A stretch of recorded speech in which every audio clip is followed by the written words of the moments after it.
Okay, well, we will begin now. I appreciate the patience for those who are in attendance in our waiting. I'd like to welcome you to our second Revere High School community discussion. This is going to be broadcast on live on YouTube for those who are unable to see it. Kevin, do you mind translating that first part?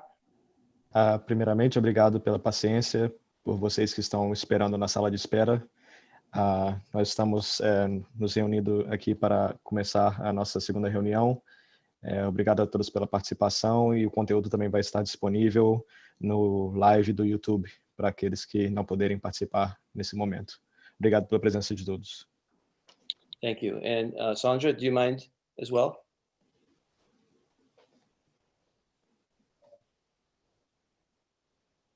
Sandra, can you hear me?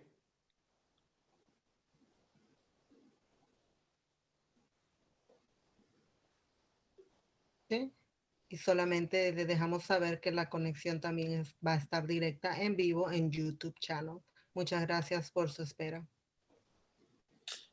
Thank you. And the last thing I'd ask both of you to translate first, Kevin, is this discussion was designed to be translated as I speak. Unfortunately, there have been some technical difficulties with our translations in this Zoom. We apologize. What we will provide are translated copies of all of these slides, as well as a narration that will be sent via email to families over the weekend. Kevin, do you mind? Mais uma vez, nós pedimos desculpas porque nós tínhamos a intenção de fazer a tradução simultânea do conteúdo que vai ser compartilhado com as famílias, mas de qualquer maneira, os slides serão traduzidos e enviados às famílias nos devidos idiomas, e os slides também vão estar disponíveis e a narração do áudio vai estar disponível também para as famílias futuramente através do e-mail. Muito obrigado mais uma vez pela compreensão. Esta discusión fue para traducirse mientras yo hablaba, pero tenemos dificultades técnicas, pero traduciremos este slide en español para hacerlo llegar a casa por email o por correo electrónico. Muchas gracias por su comprensión. Thank you. I'd like to welcome everyone here to this, like I said earlier, the second community forum. And one thing I'd like to also mention is that one of the things that we are working with Zoom to do is to provide Arabic translation. So there will also be, these slides will be translated in Arabic and communicated to the community as well. Tonight, the first session we had was 2 weeks ago, and that session was primarily focused on giving you an overview of some of the changes and why historically that we are moving in the direction to a mastery-based system. And some of you have had the opportunity to see the presentations that have been taking place in different forms and throughout this district. And as you will know, this is that we're all going in the same direction into this, shifting into this different system of grading, teaching, and learning. Today, we're very fortunate to have with us teachers who will be presenting this information from their perspective. They are on the front lines, and these are the individuals, 3 highly respected educators of our district who have seen this shift from a traditional system to where we're going as a mastery-based system, and they can speak to some of the strengths and the reasons why we're going in that direction. I'd like to ask Mr. Bowen, who is assistant principal at Revere High School, if he doesn't mind speaking to the first slide. Thank you, Dr. Perla. One of the things that we have as an objective for everybody who's in our meeting tonight is to walk away with an understanding of some of the differences between the traditional grading system that we all grew up being familiar with and the more mastery-based environments that the district and the high school is heading toward over the next few years. And we're going to focus on 2 key principles of grading that are different in both of these systems. And then we're going to ask 3 different teachers to kind of explain their evolution in thinking and how that has changed their practice with respect to these 2 different principles. So the first thing I'm going to talk about is as the district and the school has spent time over the past several years looking at our grading practices and thinking about how we communicate to all stakeholders what students know and how they are performing in school. One of the key aspects of that communication is about what we call students' habits of work. And in a traditional grading system, aspects of students' performance in class, such as their effort or their behavior, their participation, and frankly, sometimes their compliance, how well they do school, are averaged together with the content that they are studying, showing how much they know the material. That's what we call content mastery. And that final grade, that final course average, often is an inconsistent representation, inconsistent representation. Dr. Prell, if you go back one slide. My apologies. That's okay. Often an inconsistent representation of the content mastery that students have either gained or maybe not gained over the course of that term. So for example, final grades in the traditional system can very often over-report or under-report how much of the content students have learned. So for example, if you look at this example that I have as a bullet point here, if we think of a student who in a traditional system gets an 80% average in a course, there's so many different ways that a student could end up getting that 80%. That student could have all 80s on every single assignment that the teacher gave.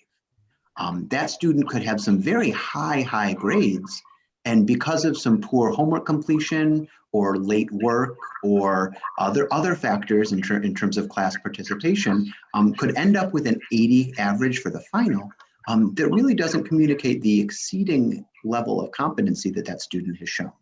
Similarly, on the other end of the spectrum, you could have students, and we often do, who perhaps are underperforming in certain key essential standards or topics of that course, but because of the way that some of these effort and behavior and participation grades are factored in, there's an over-representation of what that student's grade is, kind of an inflation there. So in a traditional system, the final grade is this average, and in a mastery-based system, what we're talking about moving towards as a district and as a high school, one of the key features is a separation of these habits of work, things like how students are actively learning in the class, the ownership they're taking for their responsibility to be a productive student and citizen in that room, the collaboration and the way that they engage with their peers, and the respect that they show for their peers, their teacher, the learning environment.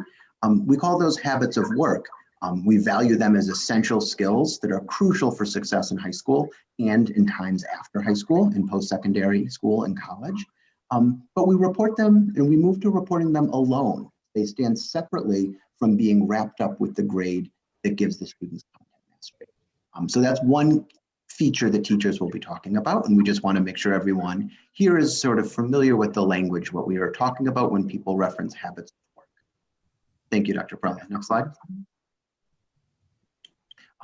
Another key focus, Sorry. one more slide, 3, there we go.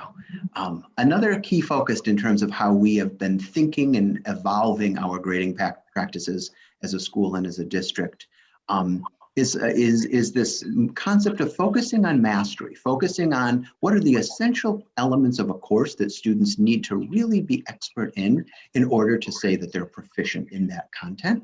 And in a traditional grading system, it's not always the case that grades are able to communicate that level of mastery. There's 2 specific features of traditional systems that we struggle with. One is that final grades in a traditional system, the average that we were speaking of previously, really has the effect sometimes of not letting students demonstrate growth over time. Assessment is sort of seen as this one and done thing where students may take quizzes throughout a unit and then a final test at the end. And even though that final test may be weighted more than other parts, the idea that some students take longer to learn material is really something that is not rewarded in a traditional system. Learning material quickly and the first time around is really what's more important in a traditional system. And so we, in this move towards a more mastery-based environment, we're trying to focus on thinking about revision as really an essential factor of the learning process. It's essential for motivating students to do their best work. and to give them an opportunity to think about what they need to do to demonstrate to their teacher and to everyone looking at their work how much they've learned. And that we want to switch to a place where the grades students receive reflect the multiple opportunities that they've had to demonstrate the mastery of key concepts, as opposed to being a final average of all of these factors at the end. So communicating proficiency levels that everyone is familiar with is another key feature in this mastery-based environment. If I could add a lens to this as well, in so many ways, the way that we think traditionally about grading is so counterintuitive to how we learn in the real world. And we see this, from examples from like Thomas Edison, who basically took years upon years to create some of his inventions, and his philosophy and approach was that he would, when he gets it wrong, he tries again and continues to do it until he gets it right. And that's how science operates. That's how we learn everything that we do in life. We learn by making mistakes and then trying again until we're able to master whatever that might be. Think about, even watching a child walk, for instance, how often they fall to learn to walk. And in traditional systems, way too often, we look at it as a one snapshot opportunity for a person on any given day, regardless of the situations that they may be facing on that day, or their speed of learning or understanding material. And that's their opportunity to show what they know. And if they fail that opportunity, then in many situations they fail the class, but not given that ability to really go back and to learn the material, because that's what should be important. So again, I think there's a real contrast between how most of us, I would say probably all of us, were brought up into the grading system, and I think that's a real shift and change in what we're speaking to. Okay, so at this point, I'd like to really introduce some of our, this is really the focus for this discussion in this webinar. It's really not Mr. Bowen and I know you're probably excited to hear from us, but it's really the teachers in the classrooms. And I honestly couldn't have picked three better teachers who represent and reflect the best of Revere in so many different ways. They're dedicated. They also have had the experience of having worked in a traditional system and in this new mastery-based system. So they have that lens that they can sort of share what they experienced. And the first, we have three teachers. Miss Ann Chalupka, excuse me, is one of our foreign language teachers.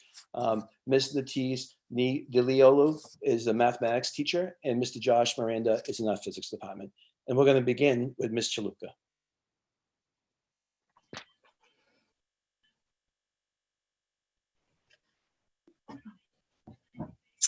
Hi, everybody. I'm Ann Chalupka, and I teach Spanish at Revere High School. So I just wanted to highlight a couple of the transitions that Mr. Bowen and Dr. Perella just talked about, especially what Mr. Bowen referred to as underreporting academic competence. So that's been a big change for me over the years. As Dr. Perella said, when first starting out, a lot of us kind of rely on what we know from our own school experience. And for me, when I started, I relied on a really traditional grading system that was similar to my own high school experience, where quizzes, tests, homework, classwork, participation were each worth, roughly like similar parts of the grade. So I used to actually really enjoy the fact, or feel good about the fact, that students could pass my class based on just completing homework, completing classwork, and participation. And tests and quizzes were important, but students could still pass the class without passing those types of assessments. So I used to reassure students that they could still pass the class without passing tests and quizzes, and that all that really mattered was their effort. And as a result, I had students who were excellent at, what we call playing school, who would go on to the next level and they wouldn't be prepared. I was doing them a disservice. I would hear from their teachers the following year that, you know, student A is really struggling to speak. I haven't heard them speak Spanish once this year. Or student B is struggling to write sentences. And it kind of caused me to think about what I was really teaching the kids in my class. On the other end of the spectrum, I had students who were competent, who were talented or showed their mastery of the content in many ways, but they would sometimes fail my class because they didn't complete assignments. So I remember having meetings with parents and guidance counselors about students who were failing and saying, oh, they do great on tests and quizzes, but they're not completing their homework. They're not completing their classwork. And now I look back and I think, why did those students, if they were already competent, why did they need to complete, whether it was busy work, a worksheet, a crossword puzzle, a game, an activity in class, if they were already competent? So it turned out that I was grading them on their compliance with my rules that I had created, and my, you know, what I thought of as like the right thing to be doing in school, rather than on their competence in Spanish. So the kids who played school well ended up with A's and B's, but they were leaving my class with, you know, very little skills sometimes. And kids who were competent would sometimes fail. I mean, I had kids who spoke Spanish at home who were failing Spanish 1 and Spanish 2 because they weren't completing assignments. And so in essence, I was punishing students for being bored in class. I was punishing students for having a job after school and not doing homework. So for me, this caused me to have kind of a big crisis, and it resulted in like a transition to a different type of system. And over the years, I've modified it a bunch of times, and it's never perfect and it's always in progress. But the main thrust of it is that I transitioned from grading kids on types of tasks to the skills that I actually want them to learn and take away from my class. So basically, in a language class, we're always trying to get kids to do reading, writing, speaking, and listening. Those are our kind of main areas of instruction. So when you think about it, those should really be how we assess the kids as well, not multiple choice quizzes about vocab words that can be memorized and then forgotten. Traditional assessments really are it's hard to show that they result in real learning sometimes. So a couple of years ago, I began separating my assessments into those categories, or something like it anyways: reading, writing, speaking, listening. And I started out by just taking a traditional test that I had used before and just disassembling it into its component parts. So there was the reading part, the writing part, the speaking part, the listening part, etc. And when I gave the students the results of that, having, 5 little miniature assessments instead of one big test, I was able to see a real mindset shift within the students. So instead of thinking, I'm bad at tests, this is like a refrain that we always hear. There's certainly like test anxiety, and that's, a big reason why it's not always great to give high stakes, big tests. But really, like, being bad at a test in Spanish class can mean any number of different things, and the students really didn't have that information. So by giving them feedback on their speaking, separate from feedback on their writing, I started to see them understand more about what they were actually doing in class on a day-to-day basis. So instead of thinking, I'm bad at tests, or my grade is this because I don't do homework, or because I do homework, they could start to see, okay, I need to learn more vocabulary or more grammar so I can speak or write more confidently, more comprehensibly. I need to practice listening so I can listen to unfamiliar accents and understand them. So I started spending a lot of time analyzing these results with the students, giving them reports on how they were doing in each category.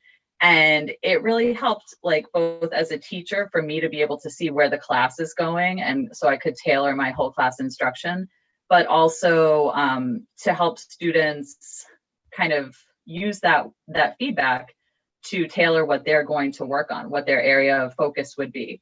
So I was able to help them with like goal setting and doing revisions in certain areas. You know, the ability to do revisions and having revisions be an integral part of the class is essential to this as well, because as Mr. Bowen stated before, the final grade really needs to be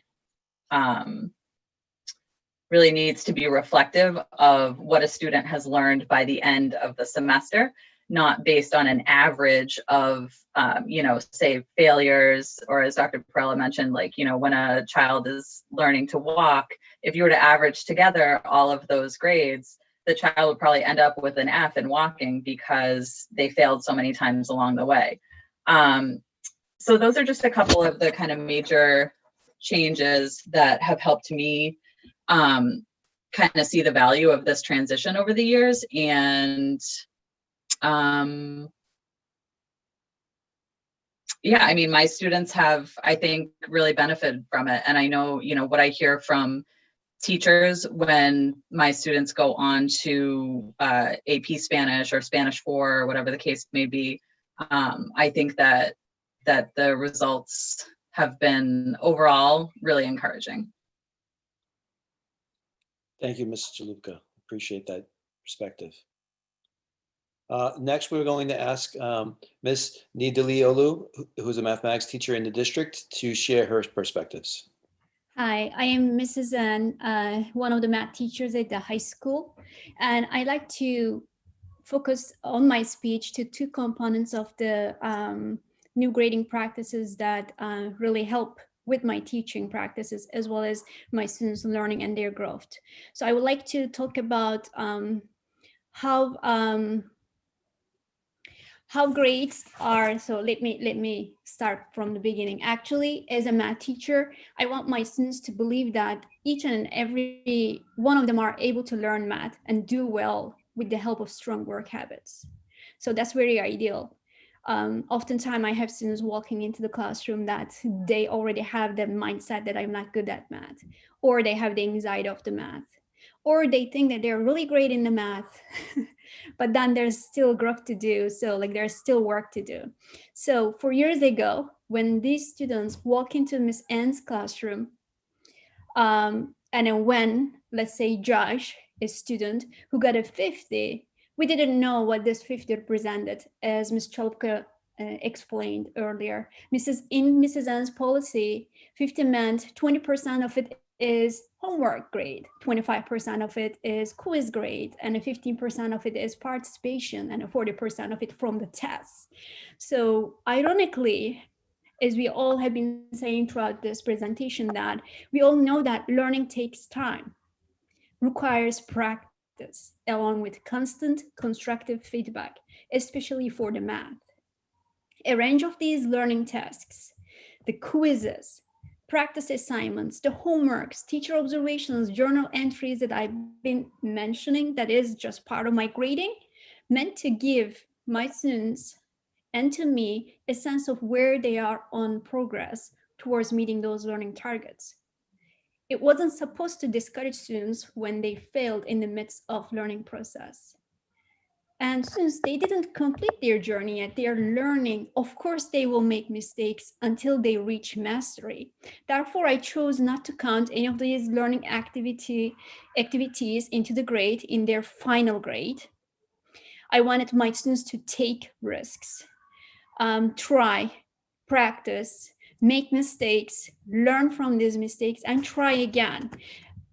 Actually, looking back, I'm thinking, and then even right now, that every day I'm telling them, take risks, try. You might fail, you will fail, but that means you're going to progress, because we're going to learn from this mistake. We all are going to learn from something out of it, and that's going to help us grow. So there's no punishment at the end. You're not going to have a letter grade attached that you failed this quiz, which was just giving you a feedback, actually. So I chose not to include into the final grade. And I see the rewards already. I want to coach them throughout this process. I don't want them to worry about the points that they're gonna collect along the way, but instead, I want them to focus on whether they made progress towards the learning target. Then I measure how well students have acquired a variety of skills ranging from moderate to high complexity in the standard by the performance on their summative assessments, which is going to happen at the end of the unit once they complete that journey with multiple practices. Now, if you go back to the example of Josh who got a 50, if Josh now partially met the competency in the standard in his summative assessment, he and I know that he made some progress in learning the standard. He also knows which skills he needs to revisit, practice further until he meets and maybe or exceeds the competency. In addition, reporting his participation, his effort, his ownership of his learning, and his respectful behavior under habits of work as a separate grade allows my students and me to have conversations around how to become a learner with strong work habits, and helps identify what worked, what didn't, what should be their next steps. Now, I'm also able to have a conference with Josh about identifying the barriers in meeting the competency. Every other week, we have this habits of work conferences that my students are reflecting on what are the habits of work skills that they're really doing well with, and what action steps that they can take to improve. And also, we're talking about how this is tied to their learning experience. In this case, Josh hasn't been an active learner, not completing in-class assignments, hasn't been utilizing feedback. Therefore, he made limited progress. And Josh is himself able to say that he did not meet the competency yet due to the poor work habits. And he also believes that he can meet the competency in the standard once he completes the necessary study. So he also knows that he is receiving not yet or partially meeting the competency is in regard to his work habits, not that he cannot do math. Josh also knows and believes that he can do well in math because standards-based system allows me to communicate this to them.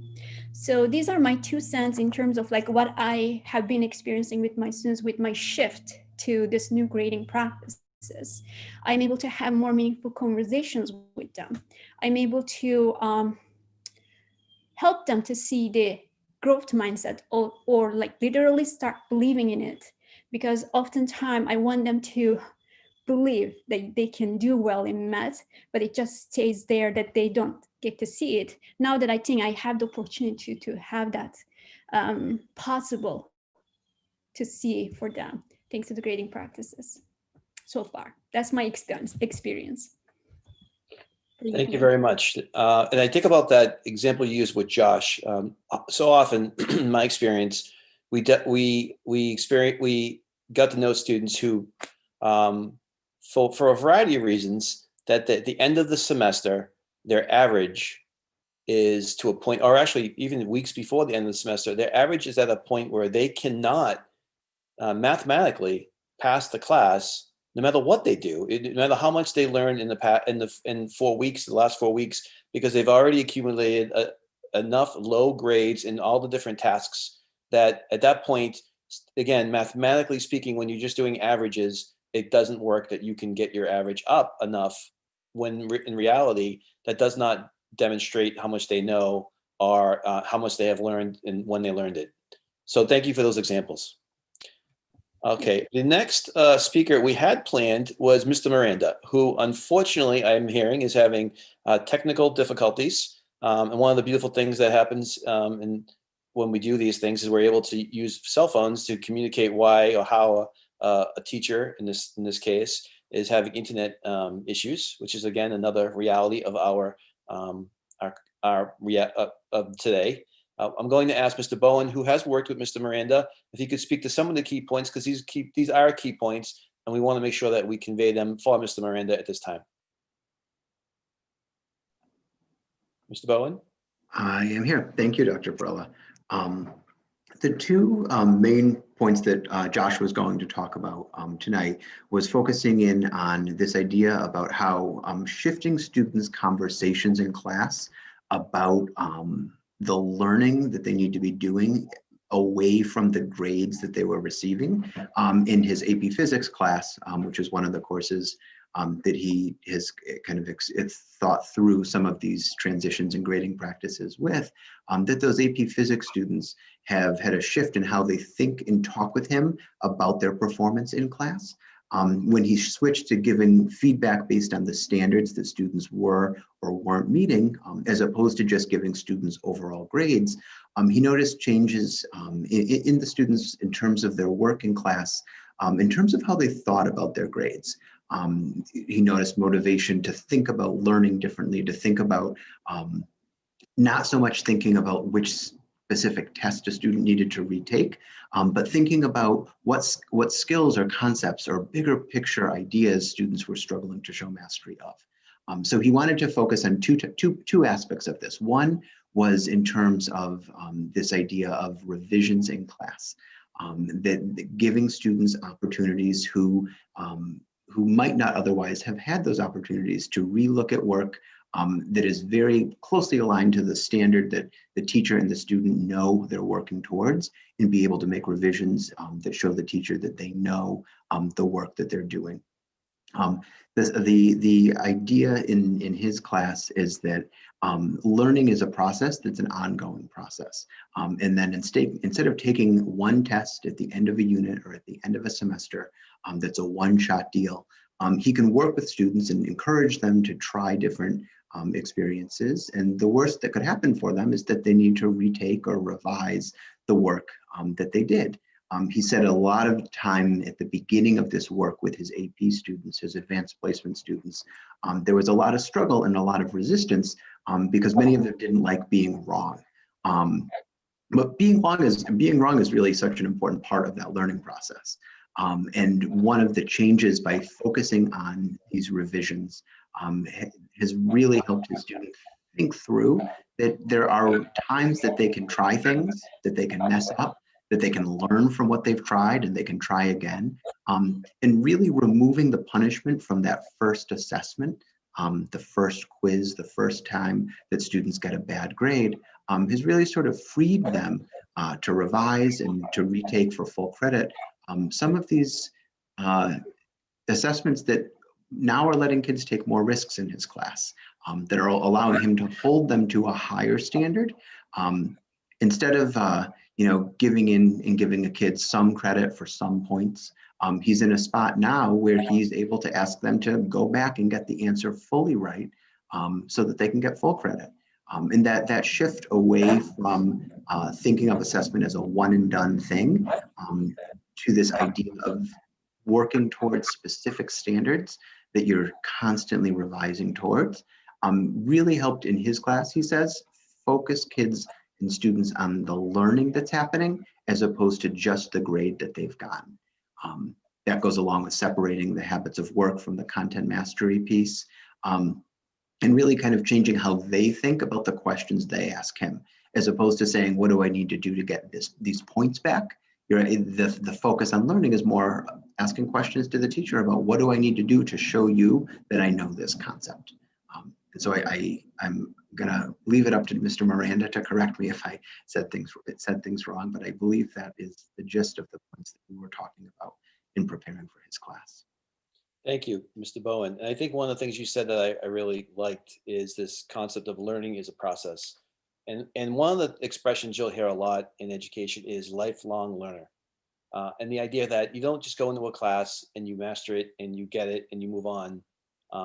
That is the old way of viewing it, where we really cram for the exam, show that we can pass the exam, but then the learning itself stops at that point. And that's not what we're trying to teach and communicate and really convey as an institute of education. And that's not what we want our students and our children to take from this experience. So in conclusion, we're going to, I'm going to stop the screen share in a few seconds, but first I want to go over a couple other points. We're going to do a little bit of a Q&A. I know there are some good questions. I haven't been able to look at the questions while I'm doing this presentation, but we will, obviously want to react to some thoughts and points. Our next meeting is in 2 weeks, and this will continue to be focused on grading, but we're going to be bringing in college and admission officers and really provide the perspective of students trying to get into college in the whole admission process. And I know that's critical and a big concern for many families and many students is how do I, like it sounds like a really good idea, but how's this going to impact me getting into college? So we want to address those concerns, and that will begin, we'll have one meeting on that, but we'll have follow-up conversations about that as well. And the last point I want to just put out there is we will be asking the community and parents specifically and students to engage with us in working groups to make sure that we do this properly. We have a lot of this is well researched. We believe strongly in what this concept and this philosophy of teaching and learning, but we need to make sure it reflects the community needs. We need to make sure that parents are heard and we react to what they're pointing out as things that we need to improve and make better. So that will be coming out. I plan on sending that email out Sunday, which will provide a link if you are interested in being involved. And that would include, at this point, our thinking is what we call working groups, where we'll be meeting with parents and sort of sharing ideas and getting feedback from them. I'm going to stop sharing at this point. I know that there are some questions that we can address at this time. I'm going to ask Dr. Rockwood if she would like to share any questions that she has noticed that we should address. So there is one question in the Q&A that is suggesting, there's a lot of changes happening. Why now? Yes, and I'm looking at the question now. I want to hit answer live and tell me if this now looks as if, can everyone see that question? Raise your hand if you're in the attendance, if you can see the question that's being shared. It says, does the faculty and school board honestly believe? I hope that is, oh, it's not available. Okay. So the question asks, I'll read it to all of you. Does the school believe that it's fair and to implement this now during the middle of a pandemic?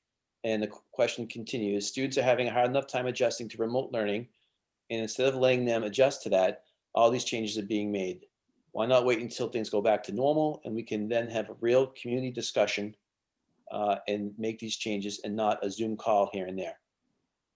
So I appreciate that question, and that is obviously a vital question and really central to a lot of the concerns that students and families are feeling. And I would answer it in two parts. First, one of the things that this pandemic has, or this force into remote learning has allowed us to do is to be, first of all, it forced us to do is be creative and look at how do we best meet the needs of students during unprecedented time in a system that wasn't designed to teach and learn remotely.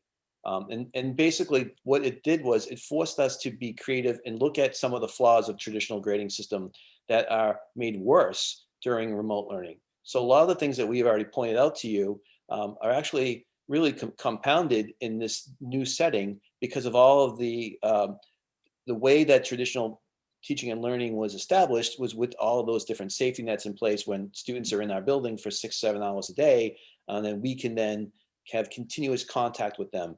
That's not the case presently, obviously, and we need to be able to react and create a system that supports some of the needs that are happening, some of the needs that our students are feeling right now, and this actually does that. It's also a really good opportunity for us to make this move because this is a move, and I know it looks as if it's just happening today, but this has been ongoing for 10 to 15 years in the city of Revere. I know that there are many parents who in elementary school with their students have experienced this mastery-based system. Right now in the middle school, this is also taking place. One of the things that we had to address and change in order to even formulate a plan for a hybrid schedule is thinking about how students are scheduled in a building and how do we divide them in an even way that they're able to come in cohorts. So 50% of the population comes in 1 week, 50% comes in the second week, and detracking was an essential component to allowing us to do that. Because if we have students that are in 3 different level courses in one day, then them coming in 1 week or another week would really create a situation where they're interacting with lots of students during their time. It would create havoc in the scheduling process. And although we don't do things to be clean and organized and efficient, in this situation, that it was a priority because it's the safety of our students. So we wanted to create a situation where students are cohorted in a building where they have limited interaction with students. They're around the same students and each of their weeks A and B, and that they're not interacting with all different students while they're in the building. And detracking allowed us to create that system. So there's a lot of different components to it, but ultimately we believe this is right. And no change is ever made where it's easy. No one ever experiences significant changes and thinks, okay, that was easy to do. And I can tell you from my perspective and from the teachers' perspectives, we're all having this is not easy for any of us, but we believe strongly in this. And we believe in the things that were said today, as far as this is good for students, this is good for our community. So I hope that somewhat addressed that question.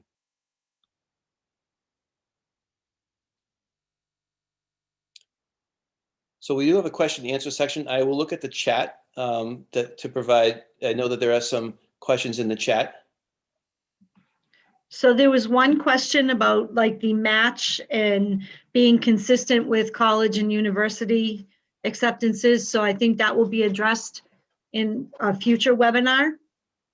Yes, so we are addressing that in 2 weeks, but we can address it here as well.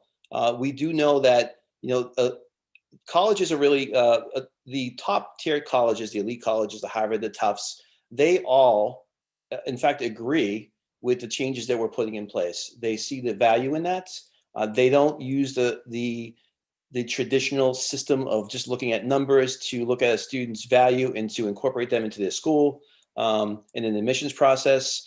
The real challenge for us is working with the schools such as Salem State University or UMass Amherst or UMass Boston, where they have to sift through thousands of applicants, and how do they then determine who is best fit for their school? What I can tell you, and this will be much more clear next week, so I don't want to speak too much to that, but every college has their own criteria for establishing if a student is to be accepted or not. They don't look at different GPAs from different schools. They create their own GPA system looking at the classes the student took, the grades they received, the feedback they got with recommendations, and of course with SAT exams and MCAS scores. But that will be much more, that will be clarified much more in detail next week, so in 2 weeks. So hopefully you can wait for that discussion to provide better answers.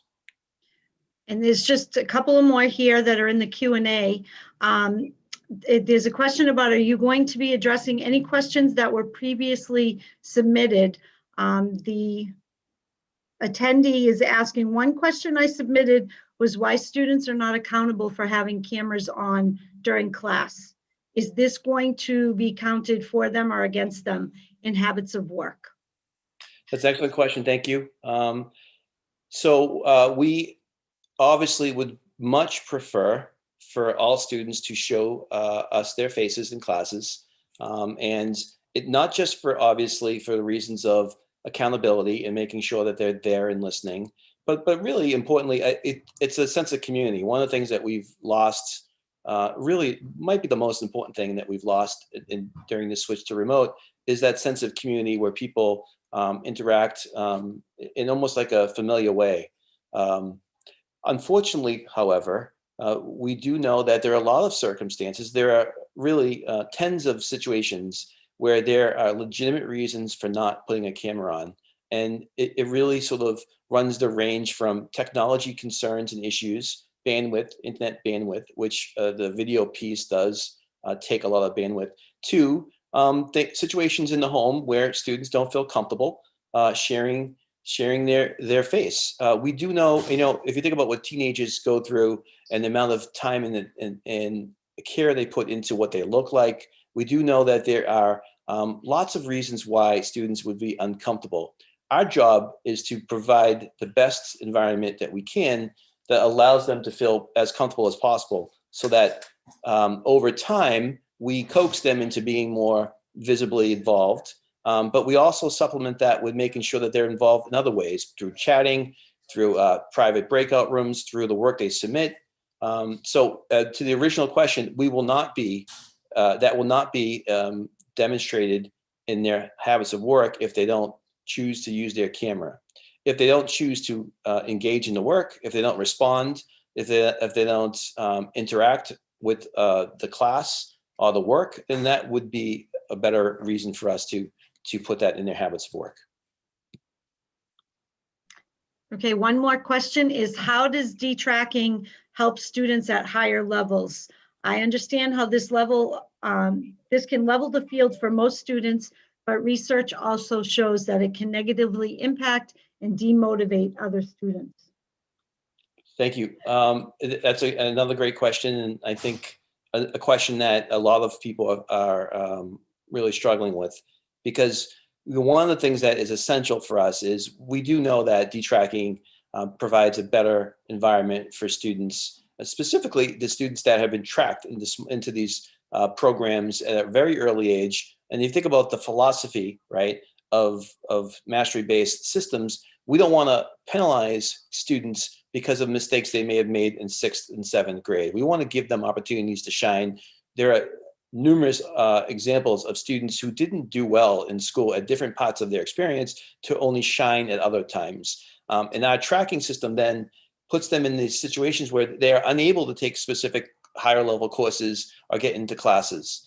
But back to the real question here is, we believe, like in society, all students do better when they're in a setting where all types of students with all kinds of ranges of academic skill and expertise and interest are together. That's the world we live in. We can create artificial bubbles where students are put into these areas where they're only like or similar students, but that's not where they're going to end up in life. And ultimately, that's not the best way to learn. The best way to learn is to kind of incorporate all the different experiences that students are feeling. And in a lot of ways, when students who are advanced academically or in the traditional academic setting, at least, they can play just a bigger role and really learn more effectively by playing a supportive role in the learning of other students as well. I'm not saying that those students should be tutoring and doing things like that, but we do know that the best way to learn something is to teach something. So I think, having an environment where students are mixed into a variety of different skills and levels and experiences provides a whole range of benefits that are hard to quantify.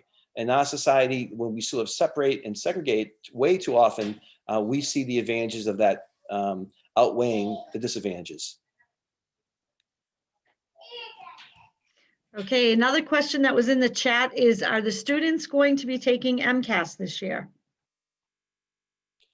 That's a great question. We are waiting for the state to let us know. We are preparing for it. We are making sure that our students are as prepared as possible. One of the shifts in our grading is to focus on standards, grading, learning standards from the state. Those standards are the basis of the MCAS tests. So we believe that by focusing on the standards and not, again, the tasks, it's going to actually support and improve our MCAS testing down the line. I don't have an answer for you right now. The minute we do, we will share that with the community. And what do you think about students and their effort? Do you think they might not put 100% into work, knowing they can keep revising and editing? I think this is one I'd like to respond to, Dr. Perla, if that's Please. okay. I think this is a conversation that's come up a few times in the Q&A and in the chat about this idea that if students are always able to revise and resubmit work, will they not be just not doing their 100% effort the first time around? And this idea of, in the real world, are there opportunities for retakes? And when students get to college and life outside of high school, are they going to be given those chances? And does this idea of revisions and retakes kind of set them up to be existing in an unrealistic situation? And I think part of the question around that is something that us as administrators and working and talking with teachers are constantly having conversations around and very good debate on. I think the idea of whether or not the chance to have a retake is going to have students put less effort in initially is very much rooted in the way the traditional grading system is. In a current system, when students are focused on earning points and getting a grade, as opposed to learning material and showing that they've demonstrated mastery of that material, we are in this stage where we are kind of transitioning students to think differently about what standard they need to meet in order to get that grade. And that it's not about the points as much as it is about showing the content that was learned. And that's something that we're engaging in with students, and the teachers are very much thinking about. And those questions are questions that we ask ourselves about this. I think there's also this piece of, in the real world, there's no opportunities for retakes. And I think that there are definitely situations where that is true. And I think that there are also definitely situations where that isn't true. If we think about the driver's license, or people who take the bar exam to become a lawyer, or entrance exams into selective colleges and universities, and my own performance evaluation as an educator, and how we work with teachers, and how people engage in getting reviewed in their job. There are plenty of opportunities in life where people get feedback on performance and are given chances to redo or rework some of that material, and to resubmit and get more feedback until they're meeting the standard that was set for them. And so I think that it's not a simple yes or no answer to that question, but I do think that that question highlights that the more we think about grading in traditional settings in terms of points and grades, and the less we think about it in terms of the mastery of standards and content, the more that question about revisions and retakes comes up. So I think it's a very worthwhile conversation. I appreciate that being asked. There's a question actually I'd like to, or maybe in the chat, about formatives don't count. And I think this is actually inaccurate. Formatives do count. And in fact, a formative could, if formatives demonstrate knowledge of material, then they would then provide the evidence for a teacher to show that a student has captured or has gained mastery of that subject or that standard. We don't want it to look as if formatives are these things that just kind of waste of times or practices. It depends on how we design and develop them. Our hope and expectation is that formatives can build toward the summatives and can reflect the summatives to a point that they will then be able to allow us to show if a student knows the material or not. Okay, I'm not sure how much time we have left. There's a couple here I'm going to try and blend together. One longer question, it has a couple of parts. Is there any high school around that maybe has successful examples? And can you provide some examples of what the grades looked like before, what they're going to look like now? And also, will this have an impact on preparedness for SATs? A little bit loaded, a lot in there. So I would start off with the easy one. The SATs, I believe that the focusing on learning will improve a student's ability to do well in SAT. Because unless, there are obviously situations where students can cram and take essay prep tests in classes for weeks and months upon end to learn how to game that test. But ultimately, the best way to do well in that test is to have the knowledge base. So we believe that focusing on the knowledge and not the task, again, which a lot of that knowledge disappears right after taking those exams, so those quizzes, is based on participation or effort, or really being a good kid, being quiet or following the rules. That doesn't necessarily reflect the learning that's happening in that class. There are, this is an ongoing sort of development. I apologize for my dog barking. As far as schools that are going in this direction, we do know that Melrose Public Schools has been moving in this direction, and we are working with them actually. But I don't think that, I know that there are also examples in California in other states where this mastery-based focus is coming to fruition. But you know what? Revere is ahead of the curve in lots of ways, and has always been ahead of the curve in lots of ways. And we pride ourselves in that. So that doesn't restrict our willingness to engage in this and to really take the steps necessary to get to a point where we think we would have a better learning and teaching system. Was there another question, part of that question? No, I think that probably covered it. Just a couple of comments. A couple of people had noted that they would like this to take place at a later time because they're traveling back from work. And also maybe smaller groups to have a live dialogue, a more focused dialogue.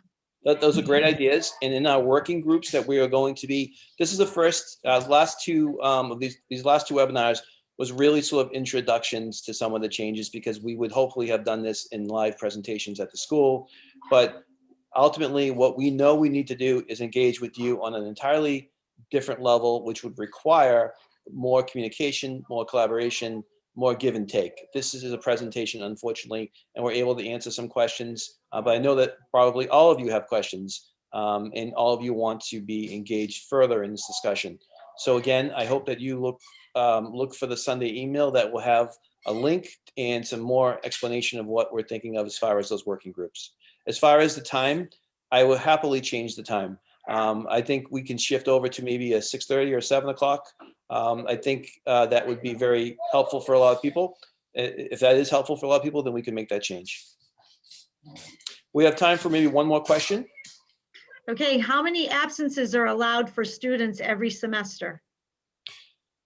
Okay, so the absence or the FA was this, was again, an example of traditional grading where we would fail a student who often would know the material because they did not attend or take part in the expectations of all the rules of the building, including being going to class.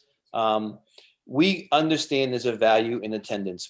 By no means are we suggesting that students should do whatever they want as long as they can pass the test. They can do whatever they want, because that's important for a lot of reasons. And we think professionally and in life as an adult, attendance and taking part in things and really putting effort into something is important.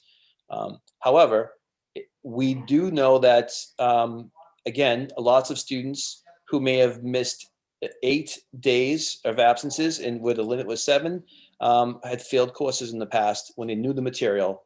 And in the mastery-based system, that doesn't make any sense to us. If they know the material and they demonstrate they know the material, they should get the credit for the material. Students will not often know the material enough and be able to skip classes and be able to just ace an exam or demonstrate competency or mastery without going to class, without paying attention, without engaging. So we don't expect that to happen very often, but there will be cases where students are not in the right class. And then somewhere down the line, we should be comfortable with a student taking a class that doesn't need the class, testing out of that class and jumping directly into a higher level course and showing us, like, I don't need to take maybe algebra 1. I should be jumping into the next level course. And that's just one example. And Mr. Bowen, would you like to take a stab at any of that as well? I know you had some thoughts on the attendance piece. No, I think you covered that adequately, Dr. Rella.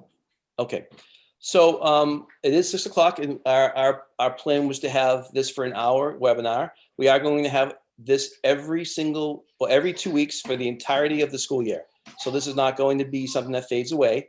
And because I do realize that there's a lot of information that needs to be shared, but more importantly, we will be engaging with you on entirely different levels and forums, hopefully beginning in the next 2 weeks, including with students as well. I want to thank all of our panel and all the teachers that took part, all the great questions that were asked. We have a copy of the chat. So although some points may not have been brought up in the discussion, we're going to review that as a leadership team and make sure we address it moving forward. Again, I want to thank all of you for attending this, and I hope you have a wonderful evening and look forward to talking to you again. Thank you very much.